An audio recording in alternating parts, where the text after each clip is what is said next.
Matalino ka nga, violente naman ako. Pag sinapakba kita, may magagawa yung talino mo. Ano sabi mo, be?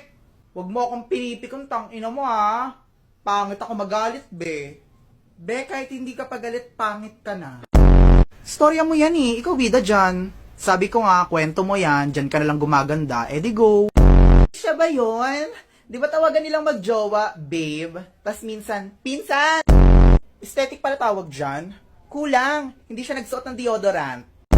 Unahan ko na kaya tong turuan ng leksyon kay ma'am. Pwede kaya yun? Ay! Uusog yung lip tint mo pag tinampal kita. Gawa! Wag na, makick out pa ako. Nasipa na nga ako ng putok mo. Uy, tara, B, tara, punta natin yun, oh. Ang ganda, oh. Ang layo-layo. Pinapagod mo ako, ayoko na. Nakikita mo yon? Bayan eh. Saan?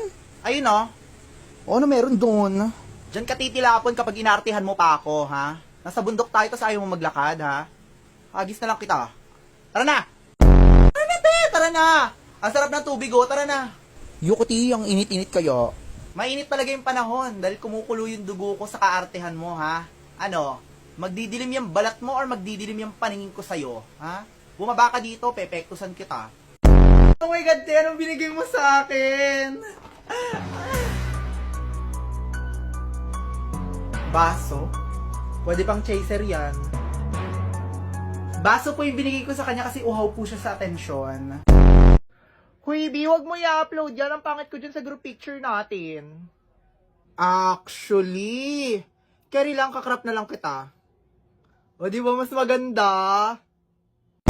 Siguro ayaw nyo sa akin kasi nakita ko yung my day mo magkakasama kayo tas hindi nyo naman ako in-invite. Ay, B, sorry. Okay lang, ibablock na lang kita para hindi mo makita magkakasama kami sa story ko. Done na.